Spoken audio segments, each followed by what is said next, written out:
Meu marido me levou para conhecer seu sócio nos negócios. Hoje à noite ela é sua. Ele sussurrou em japonês, achando que eu não entenderia. Eu não reagi, não pisquei, nem respirei diferente. Só sorri, me levantei e caminhei até o banheiro como se nada tivesse acontecido. Aquele foi o momento em que meu casamento terminou.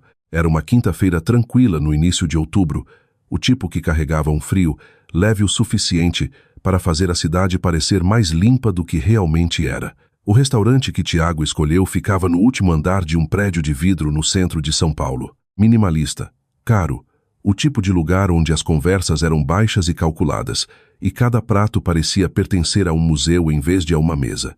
Tiago andava diferente havia semanas, não melhor, só mais deliberado. Cada palavra medida, cada gesto ensaiado. Ele comprou para mim um vestido de seda preta 3 dias antes do jantar, algo bem mais caro do que qualquer coisa que ele já tinha escolhido para mim antes.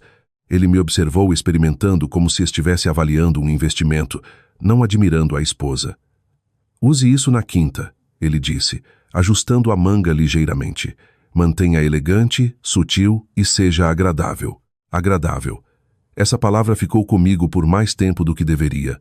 Eu não discuti, raramente discutia mais, não porque não tivesse opiniões, mas porque tinha aprendido com o tempo que Tiago só ouvia o que beneficiava ele. Quando chegamos ao restaurante, as luzes da cidade se estendiam infinitamente abaixo de nós, brilhando como algo vivo. Dentro, tudo era quieto, controlado. Até os funcionários se moviam como se fossem parte de uma performance. O sócio dele já estava sentado quando chegamos. Senhor Nakamura.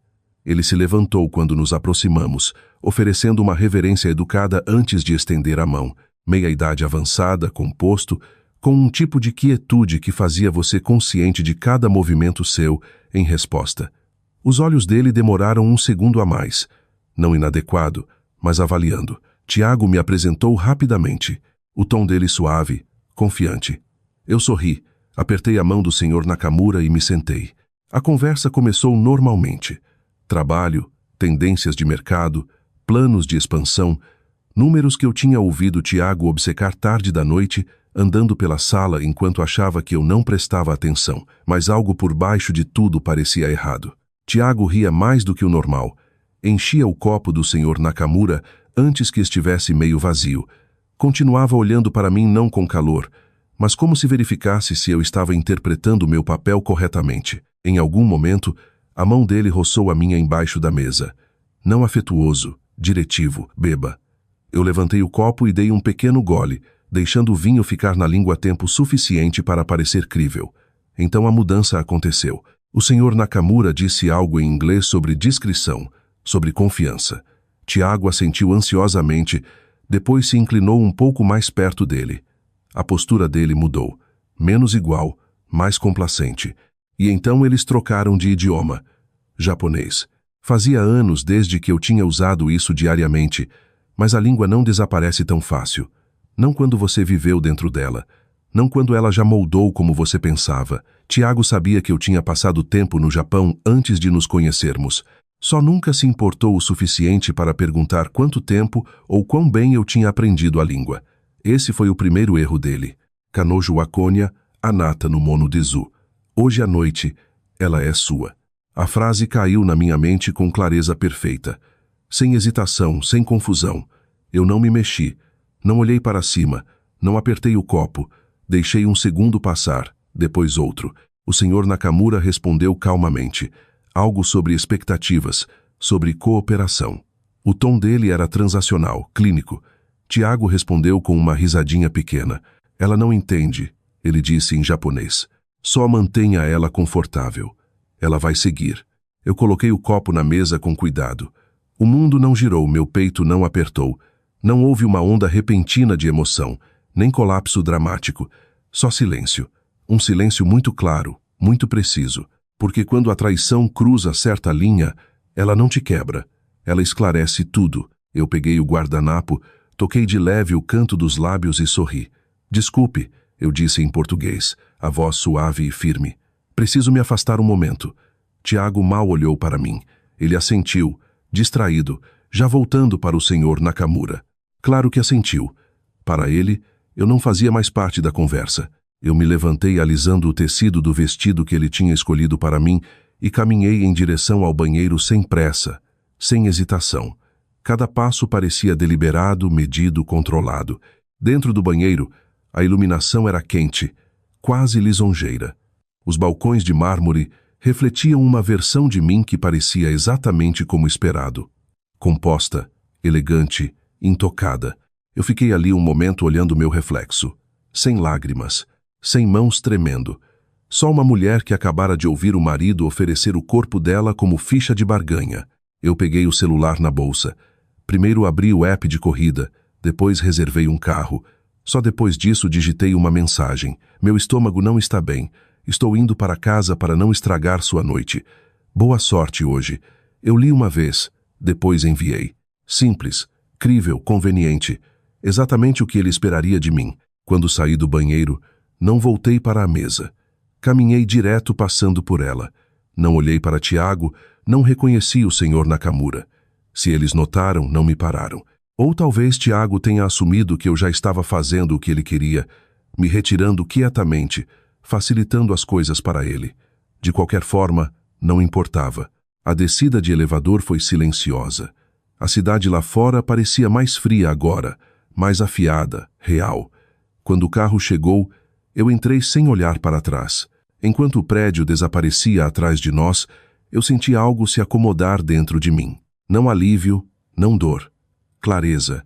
Por 6 anos, eu tinha me ajustado, comprometido, explicado coisas que não se encaixavam direito. A indiferença dele, o controle sutil, o jeito como toda decisão lentamente virava dele. Eu tinha confundido isso com personalidade, com estresse, com imperfeições normais. Mas aquela noite tirou tudo isso. Isso não era fraqueza, não era pressão, era intenção. Ele não tinha perdido o caminho. Ele tinha escolhido. Quando cheguei em casa, o apartamento estava escuro e silencioso. Eu não acendi todas as luzes, só um abajur na sala. Coloquei o celular na mesa, tirei os saltos e me sentei devagar. Pela primeira vez, me permiti pensar não emocionalmente, mas logicamente. Se um homem está disposto a oferecer a esposa para outro homem por uma promoção, o que mais ele está disposto a fazer? A pergunta não parecia dramática, parecia necessária. Eu me inclinei para trás, os olhos fixos no teto, deixando o silêncio se estender. Em algum lugar lá no fundo eu já sabia a resposta. Só não tinha visto a prova ainda. Mas veria. E quando visse, não pediria a verdade para ele. Eu o destruiria com ela. O apartamento parecia desconhecido aquela noite. Não porque algo tivesse mudado, mas porque eu tinha mudado. Eu fiquei ali sentada por muito tempo depois de chegar em casa, sem me mexer, sem pegar o celular, sem ligar a televisão. O silêncio tem um jeito de expor coisas que você passou anos evitando. E pela primeira vez eu não tentava preenchê-lo.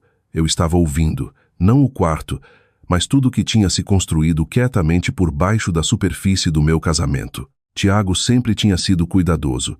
Essa era a palavra que as pessoas usavam quando o descreviam. Atencioso, estratégico, confiável. Ele nunca levantava a voz, nunca fazia cenas, nunca fazia nada que fizesse os outros questionarem o caráter dele. Mas homens cuidadosos nem sempre têm boas intenções. Às vezes, eles só são melhores em escondê-las. Eu me levantei eventualmente e caminhei devagar pelo apartamento, deixando minha mão roçar o encosto do sofá, a borda da mesa de jantar, o balcão polido da cozinha. Tudo parecia exatamente o mesmo. Os mesmos móveis que tínhamos escolhido juntos, as mesmas fotos emolduradas, férias, feriados, momentos curados de felicidade. Tudo de repente parecia encenado. Eu parei na frente de uma foto de 3 anos atrás. Cerejeiras em flor em Kyoto atrás de nós. Eu lembrava daquela viagem claramente. Tinha sido ideia minha. Tiago tinha concordado. Mas eu podia perceber que ele nunca se importou realmente com o lugar em si. Ele se importava com como parecia, o que dizia sobre ele. Ele tinha contado para as pessoas depois que foi uma bela experiência cultural. Nunca uma vez me perguntou o que significava voltar. Eu continuei. A porta do escritório dele estava fechada. Isso em si não era incomum. Tiago gostava de limites. Trabalho é trabalho. Ele costumava dizer gentilmente mais firme: é melhor não misturarmos as coisas. Eu costumava respeitar isso. Hoje à noite parecia diferente. Eu abri a porta. O quarto estava arrumado, quase estéril. A mesa dele organizada, pastas empilhadas em alinhamento perfeito, tudo exatamente onde deveria estar. Sem bagunça, sem distração, controle. Eu entrei e fechei a porta atrás de mim. Por um momento só fiquei ali absorvendo o espaço. Era ali que ele passava a maior parte do tempo quando estava em casa. Era ali que decisões eram tomadas, ligações eram atendidas, acordos eram moldados. E aparentemente nossos planos também eram construídos. Eu caminhei até a mesa e passei os dedos levemente sobre a superfície. Depois abri a primeira gaveta. Materiais de escritório, canetas, cadernos, nada fora do lugar. A segunda gaveta tinha relatórios impressos, faturas, resumos de projetos. Tudo normal, tudo esperado. Mas mesmo enquanto olhava, eu sentia algo mais quieto. Um padrão. Tudo visível era projetado para ser visto, o que significava que o que importava mais não estaria. Eu me agachei ligeiramente e olhei para a gaveta inferior direita, trancada. Claro que estava. Eu não reagi imediatamente. Só encarei por alguns segundos deixando o pensamento se acomodar. Depois me levantei, saí do escritório e fui até o armário do corredor. A caixa de ferramentas estava exatamente onde sempre esteve. Tiago gostava de estar preparado. Isso incluía pequenos consertos, ajustes, qualquer coisa que mantivesse as coisas funcionando suavemente. Eu peguei uma chave de fenda, fechei o armário quietamente e voltei para o escritório. De volta dentro, fechei a porta de novo e me ajoelhei na frente da gaveta trancada. Eu hesitei, não porque tivesse medo do que poderia encontrar, mas porque sabia que uma vez que abrisse, não haveria volta para não saber. Mas, de novo, não havia volta desde o momento em que ouvi a voz dele naquela mesa. Eu inseri a chave de fenda cuidadosamente ao longo da borda da gaveta e apliquei pressão. A madeira rangeu ligeiramente. Eu ajustei o ângulo, empurrei um pouco mais forte. Um estalo seco quebrou o silêncio. A tranca cedeu. Eu congelei por um segundo ouvindo. Nada. O apartamento permaneceu quieto. Eu puxei a gaveta devagar. Dentro havia só uma pasta, preta, grossa, colocada ordenadamente no centro como se pertencesse ali. Eu alcancei. Mesmo antes de abrir, algo dentro de mim mudou de novo. Não pânico, não medo, reconhecimento. Era isso. Eu coloquei a pasta na mesa e abri. A primeira coisa que vi foi meu nome, impresso claramente no topo de um documento que eu nunca tinha visto antes. Eu franzi a testa ligeiramente e peguei escaneando a página. Um acordo de empréstimo. Meu nome, meu número de identificação, minha assinatura no final. Exceto que eu nunca tinha assinado. Eu virei para a próxima página. Outro empréstimo. Banco diferente. Mesma estrutura. Mesma assinatura. Minha assinatura. Perfeitamente replicada. Meus dedos apertaram ligeiramente o papel. Eu coloquei com cuidado e continuei. Havia múltiplos documentos, registros financeiros, confirmações de aprovação, cronogramas de pagamento. Os números não eram pequenos. Eram precisos, calculados, intencionais. Eu expirei devagar, me estabilizando. Isso não era um erro. Não era desespero. Era planejamento. Eu virei outra página. Cópias do meu passaporte, da minha identidade, documentos pessoais que eu tinha confiado a ele quando organizamos nossas finanças anos atrás. Cada peça de informação que ele precisava, compilada ordenadamente, usada. Meu peito não apertou. Minhas mãos não tremeram. Em vez disso, algo mais se acomodou. Entendimento. Eu continuei folheando a pasta até chegar ao último documento protegido dentro de uma capa transparente. Eu puxei. Uma apólice de seguro. Meu nome de novo. Eu escaneei rapidamente. Valor da cobertura, R$500.000. Beneficiário, Tiago. Eu parei. Por um momento o quarto pareceu muito quieto. Não pesado, não sufocante, só parado. Eu baixei o papel devagar. Se um homem está disposto a oferecer a esposa para outro homem por uma promoção, o que mais ele está disposto a fazer? Agora eu tinha a resposta. Tudo. Eu coloquei o documento de volta na capa e fechei a pasta com cuidado. Depois peguei o celular no bolso, sem hesitação dessa vez. Liguei a câmera e comecei a tirar fotos. Cada página, cada assinatura, cada número. Metódico, preciso. Eu não apressei. Quando terminei, Subi tudo para uma conta na nuvem segura que eu raramente usava. Depois enviei cópias para um e-mail alternativo que Tiago não conhecia. Só depois de confirmar que tudo tinha sido backup, eu coloquei os documentos de volta na pasta, exatamente como eu tinha encontrado. Eu deslizei a pasta para dentro da gaveta, empurrei para fechar e ajustei só o suficiente para esconder o dano da tranca quebrada. Não perfeito, mas não óbvio. Depois me levantei, olhei ao redor do escritório uma última vez e apaguei a luz. Enquanto voltava para a sala, o silêncio parecia diferente agora. Não vazio, estruturado, como o movimento inicial de algo maior. Eu chequei a hora, 3h42. Tiago chegaria em casa logo.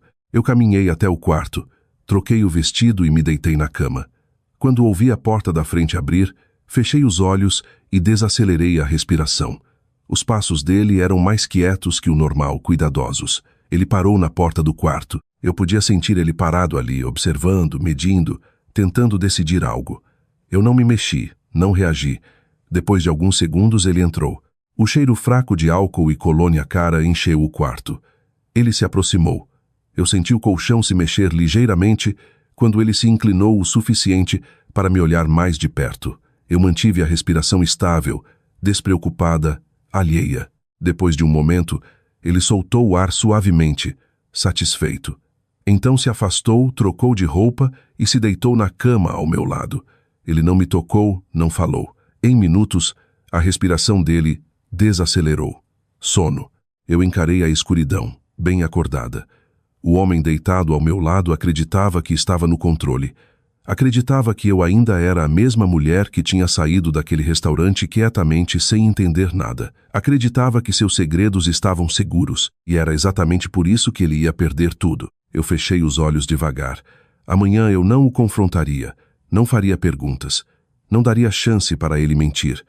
Amanhã eu começaria a construir o caso que o destruiria. Amanhã chegou sem cerimônia.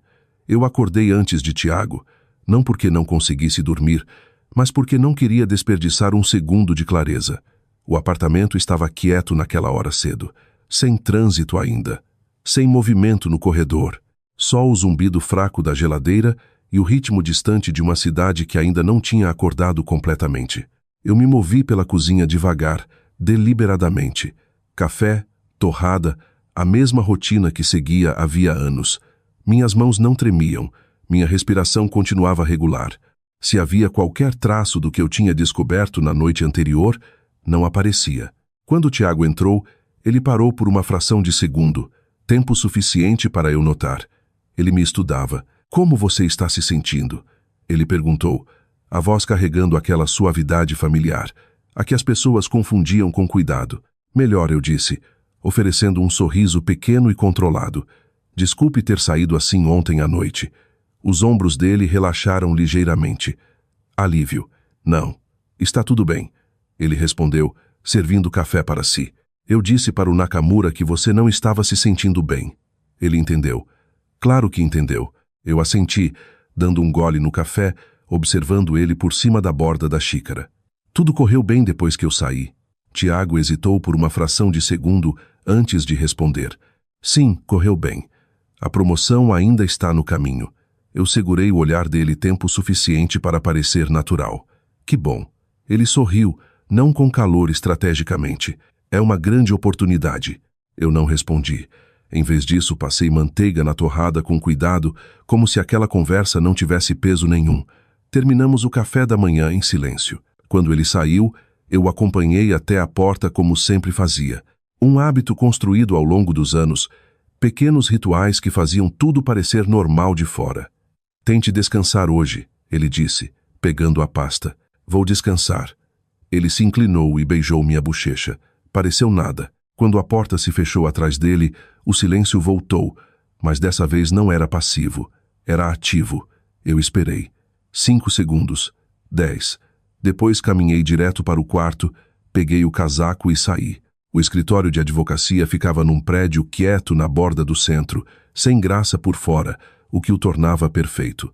Dentro, tudo era limpo, controlado, eficiente. Exatamente o que eu precisava. Dr. Renato Vargas não perdia tempo com gentilezas. Ele estava na casa dos 40 e poucos, composto, olhos afiados, o tipo de homem que ouvia sem interromper, mas não perdia nada.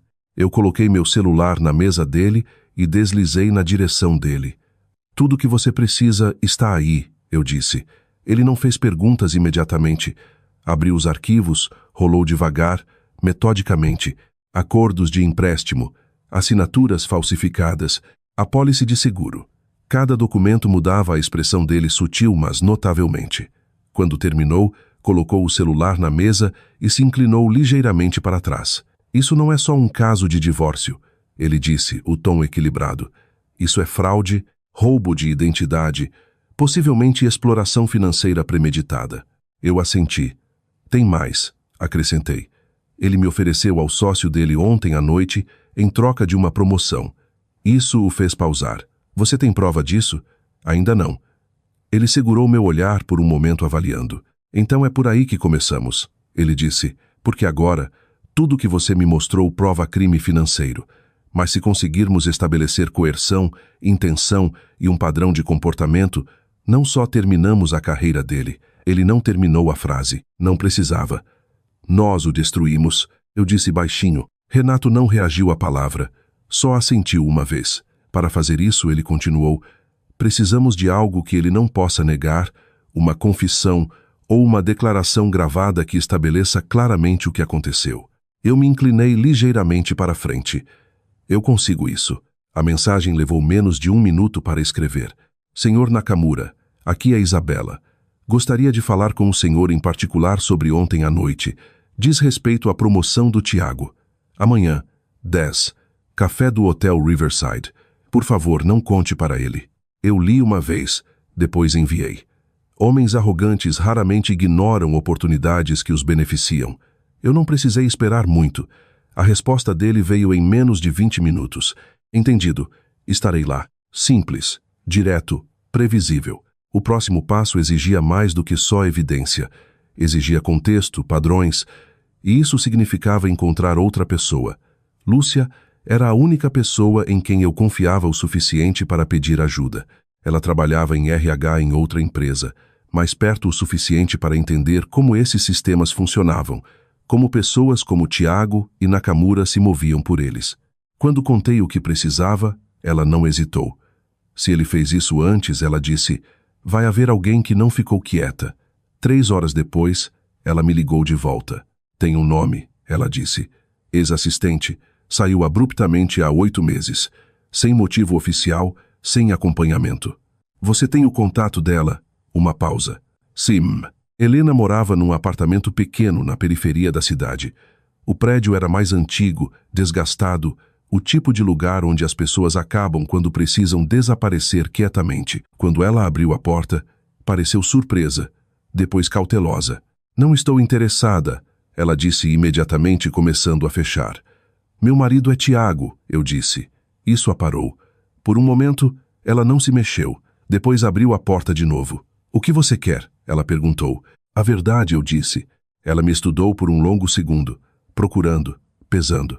Depois se afastou.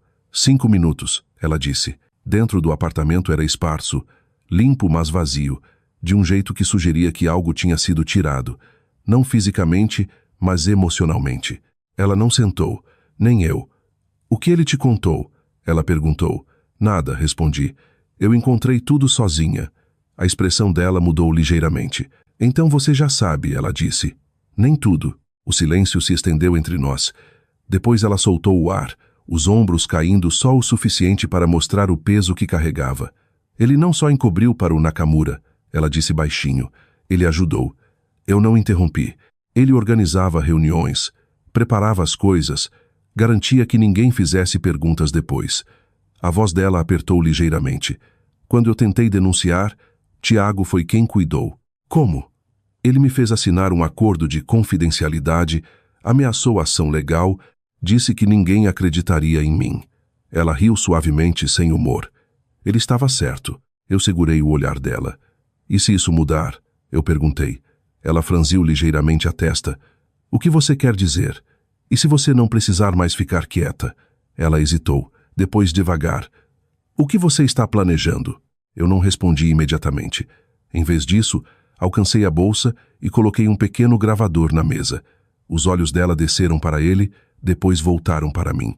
Eu estou planejando, eu disse calmamente, fazer eles dizerem com as próprias palavras. Pela primeira vez desde que entrei, Helena não parecia com medo. Parecia esperançosa, e isso foi suficiente. Porque agora eu não tinha só evidência. Eu tinha uma testemunha, e no momento em que a verdade tem voz, ela se torna impossível de enterrar. Quando saí do apartamento de Helena, o plano não era mais uma ideia. Tinha estrutura, sequência, risco. Essa era a parte que a maioria das pessoas entende errado sobre vingança. Não é raiva. Raiva é alta, instável, fácil de ver chegando. O que funciona é algo mais quieto, algo que parece conformidade até ser tarde demais para parar. Eu não precisava que Tiago confessasse. Eu precisava que ele acreditasse que ainda estava no controle. Naquela noite, quando ele chegou em casa, eu já estava na cozinha. O jantar era simples, familiar, o tipo de refeição que eu tinha feito incontáveis vezes antes, nada que levantasse suspeita, nada que sugerisse que algo tinha mudado. Ele afrouxou a gravata enquanto entrava, colocando a pasta perto da porta. "Você está se sentindo melhor?" Ele disse, olhando para mim. "Estou", respondi, servindo a comida. Eu não queria transformar ontem à noite num problema maior do que já era. Isso me rendeu um aceno pequeno. Aprovação. Nós nos sentamos juntos, comemos em silêncio relativo. O ritmo de tudo era tão normal que quase parecia outra vida, uma em que eu não sabia o que sabia. O Sr. Nakamura pareceu compreensivo. Eu acrescentei casualmente, sem olhar para ele. "Ele é", Tiago disse. "Ele valoriza a lealdade." Eu deixei aquilo no ar por um momento antes de perguntar. "Você acha que causei uma má impressão?" Esse foi o primeiro teste real. Tiago olhou para cima, surpreso, não pela pergunta, mas pela direção dela. "Não", ele disse devagar. "Você estava bem." Eu inclinei a cabeça ligeiramente. "Só bem." Uma pausa.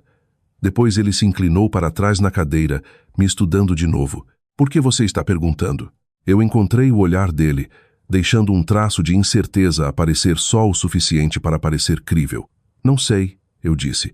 "Só pareceu que eu não entendi tudo o que estava acontecendo." Ele me observou com cuidado, medindo, calculando. Depois sorriu. Uma mudança sutil, mas eu vi claramente. Ele tinha tomado uma decisão. "É porque você não precisa entender", ele disse gentilmente. "Algumas coisas são melhores tratadas diretamente." Diretamente. Eu baixei os olhos, assentindo como se aquilo fizesse sentido. E assim, ele entrou mais fundo no papel que eu precisava que ele interpretasse. Na manhã seguinte, eu me vesti com cuidado. Nada extravagante, nada que chamasse atenção, só o suficiente para combinar com o cenário. O gravador estava escondido dentro da bolsa, fixado no lugar. Eu chequei 2 vezes antes de sair. Não porque estivesse nervosa, mas porque detalhes importam quando tudo depende de precisão. O café do Hotel Riverside estava quieto àquela hora. Algumas reuniões cedo, conversas baixas, o tilintar suave de porcelana contra vidro. Eu cheguei 10 minutos antes.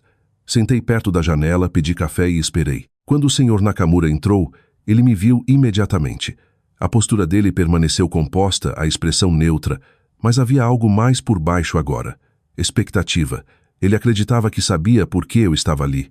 Esse foi o segundo erro dele. "Senhora Conte", ele disse, ocupando o assento à minha frente. "Obrigada por vir", respondi. Ele assentiu uma vez. "Você disse que era sobre seu marido." "É." Eu deixei uma pequena pausa se acomodar entre nós antes de continuar. "Ele está sob muita pressão", eu disse baixinho. "A promoção significa tudo para ele." Nakamura não respondeu. Só me observou esperando. "Acho que posso ter entendido errado o que era esperado de mim ontem à noite", acrescentei. Isso chamou a atenção dele. Não visivelmente, mas eu vi no jeito como o olhar dele afiou. "E agora?", ele perguntou. Eu baixei a voz ligeiramente. "Agora eu quero entender direito." Ele se inclinou para trás, só o suficiente para me estudar mais abertamente. "Você é uma mulher perceptiva", ele disse. "A maioria das pessoas prefere não fazer perguntas. Eu não sou a maioria." Outra pausa. Depois, devagar, ele se inclinou para a frente. "Nos negócios", ele disse, "há arranjos. Seu marido entende isso." Eu não interrompi. "O sucesso muitas vezes exige cooperação." Ele continuou. "Discrição. Benefício mútuo." "E eu?", Eu perguntei. Os olhos dele não deixaram os meus. Você faz parte dessa equação. As palavras eram calmas, controladas, mas não havia ambiguidade. Eu deixei um fôlego passar antes de fazer a pergunta que precisava estar gravada. O que exatamente isso significa? Esse foi o momento. A mudança. Nakamura segurou meu olhar por um segundo mais longo do que o necessário. Depois falou claramente, deliberadamente. Significa que se você e eu chegarmos a um entendimento, o futuro do seu marido se torna muito seguro. Lá estava. Não escondido, não implícito, declarado. Eu assenti devagar como se processasse. E se eu não? A expressão dele não mudou. Então ele pode descobrir que oportunidades desaparecem. O silêncio se acomodou entre nós. Não desconfortável, não tenso, só final. Eu peguei o café, dei um pequeno gole, depois coloquei de volta com cuidado. Entendo, eu disse. Ele esperou, esperando uma resposta, uma decisão. Em vez disso, eu alcancei a bolsa. Por uma fração de segundo, algo mudou na expressão dele. Incerteza, talvez. Tarde demais. Agradeço o esclarecimento. Eu disse calmamente, me levantando. Foi exatamente o que eu precisava. Ele franziu ligeiramente a testa. Senhora Conte. Mas eu já estava caminhando para longe. Sem hesitação, sem explicação, porque a conversa não era para continuar. Era para terminar. Lá fora, o ar parecia mais afiado do que no dia anterior. Eu não apressei, não chequei o celular, não olhei para trás. Caminhei direto para o carro que esperava no meio-fio. Entrei e fechei a porta quietamente atrás de mim. Só então alcancei a bolsa e parei a gravação. A luzinha vermelha pequena desapareceu. Por um momento, eu só segurei o aparelho na mão. Não como prova, não como alavanca, mas como confirmação. Eles tinham dito com as próprias palavras exatamente o que eu precisava. Quando cheguei ao escritório de Renato, ele já estava esperando. Eu coloquei o gravador na mesa dele sem uma palavra. Ele tocou uma vez, depois de novo. Quando terminou, não falou imediatamente. Em vez disso, se inclinou ligeiramente para trás, a expressão ilegível. Bem, ele disse finalmente, isso é definitivo. Eu assenti. É suficiente? Eu perguntei. Ele encontrou meu olhar. É mais que suficiente. Pela primeira vez desde que isso começou, algo mudou. Não na minha expressão, não na minha postura, mas em algum lugar mais fundo. Não alívio, não satisfação, só prontidão. Então prosseguimos, eu disse. Renato deu um aceno pequeno de aprovação. Sim, ele respondeu. Agora prosseguimos. Naquela noite, Tiago chegou em casa mais tarde que o normal. Quando entrou na sala, eu já estava ali, esperando. Não por uma conversa, não por respostas, mas para a fase final começar.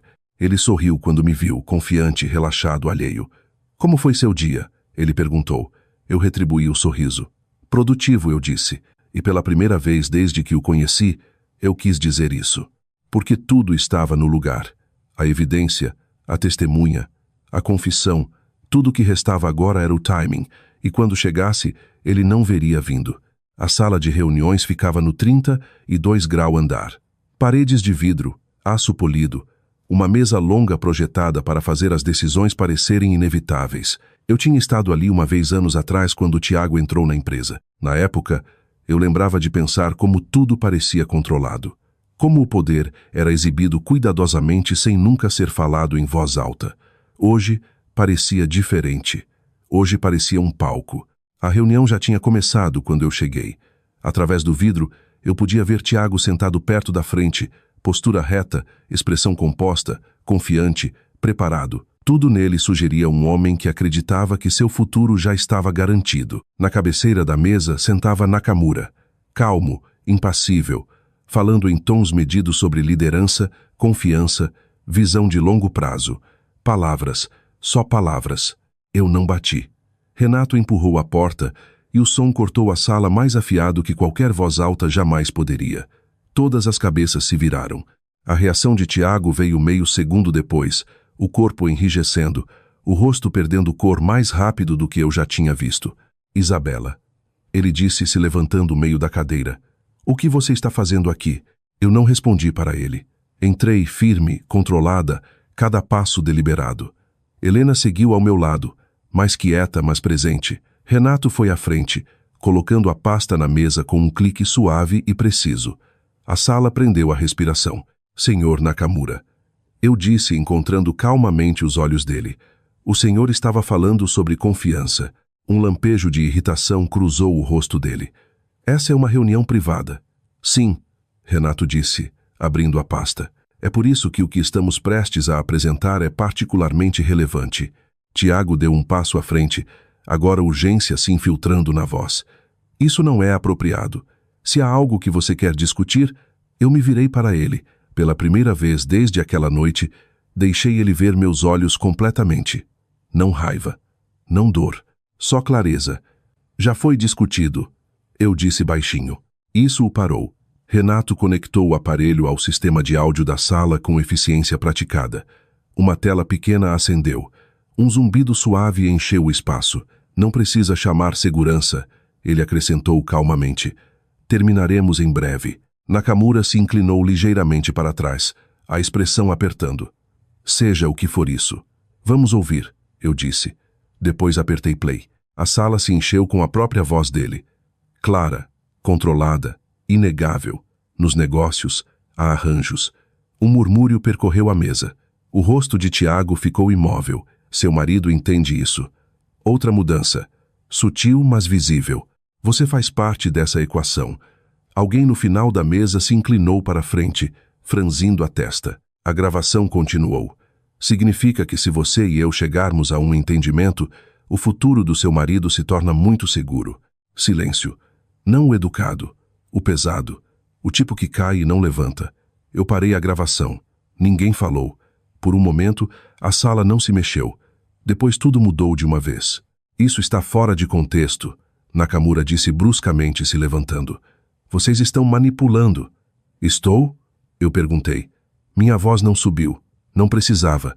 Renato deu um passo à frente, colocando um conjunto de documentos na mesa, organizados ordenadamente, claramente rotulados.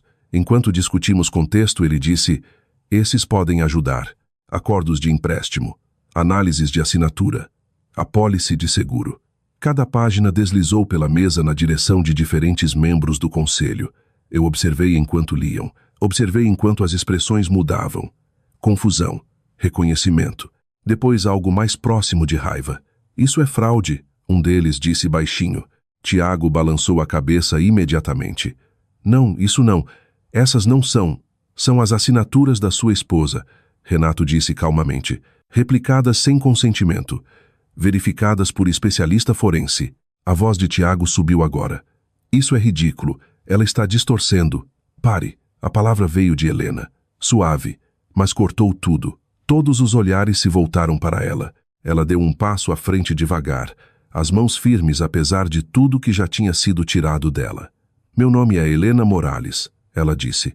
Eu trabalhei sob o Sr. Nakamura há 8 meses. A expressão de Nakamura endureceu. Você assinou um acordo de confidencialidade, ele disse. Eu fui forçada a... Ela respondeu. A voz dela não quebrou. Eu denunciei o que aconteceu. O Sr. Ventura cuidou da reclamação. Ela olhou brevemente para Tiago. Ele fez questão de que desaparecesse. Tiago deu um passo para trás. Só um, mas foi suficiente. Porque agora a sala não olhava mais para mim. Olhava para ele, para os dois. A imagem que eles tinham construído, a versão cuidadosa e polida de si mesmos, estava rachando.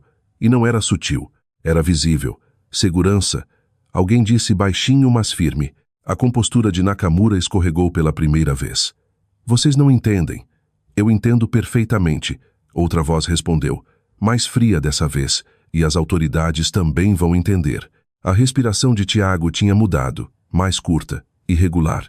Ele olhou para mim de novo, realmente olhou dessa vez, não como um ativo, não como algo para gerenciar, mas como algo que ele não reconhecia mais. Isabela, ele disse, a voz mais baixa agora. Nós podemos consertar isso. Eu segurei o olhar dele. Por um momento, considerei todas as versões daquela frase que eu tinha aceitado ao longo dos anos. Todas as vezes que acreditei que as coisas podiam ser reparadas, ajustadas, melhoradas. Depois balancei a cabeça uma vez. Não, eu disse, não podemos. Porque isso não era algo que tinha quebrado. Era algo que ele tinha construído, cuidadosamente, intencionalmente. e agora estava desmoronando. Eu dei um passo para trás, dando espaço para a sala fazer o que precisava fazer. Renato recolheu os materiais. Helena soltou o ar quietamente ao meu lado. E Tiago não se mexeu, só ficou ali, observando tudo que tinha construído a carreira, a reputação, o controle cair aos pedaços em tempo real. Eu não fiquei para ver o fim, não precisava, porque o resultado não era mais incerto, era inevitável. Os dias que se seguiram se moveram rápido. Investigações, suspensões, processos legais. Nakamura foi removido em horas. Tiago não durou muito mais. A evidência financeira sozinha era suficiente para abrir um caso. Combinada com a gravação, o testemunho, a documentação, não sobrou nada para eles se esconderem. Eu protocolei o divórcio na mesma semana. Não foi dramático, não precisava ser.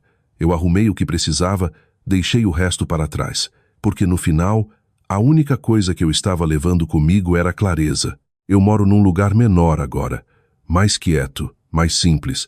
As manhãs parecem diferentes, não mais leves exatamente, mas mais limpas. Não há tensão por baixo delas, nem cálculo, nem segunda intenção sobre o que algo significa. Só espaço. E nesse espaço, eu aprendi algo que a maioria das pessoas não percebe até ser tarde demais. O pior tipo de traição não é o que acontece abertamente. É o que é planejado, medido, calculado ao longo do tempo. O momento em que alguém para de te ver como pessoa e começa a te ver como recurso, é aí que tudo muda. Se você já sentiu que algo não estava certo, mas não conseguia explicar por quê, confie nesse instinto. Se você já foi feito para se sentir menor para que outra pessoa pudesse ficar mais alta, questione. E se você já descobriu que a pessoa ao seu lado não valoriza sua dignidade, não negocie com isso. Termine. Completamente. Porque algumas coisas não são para serem consertadas, são para serem expostas. Eu quero saber o que você teria feito no meu lugar. Você teria saído quietamente ou teria feito o mesmo? Deixe um comentário e me diga de onde você está assistindo. Se essa ficou com você, não esqueça de se inscrever. E não perca o que vem a seguir.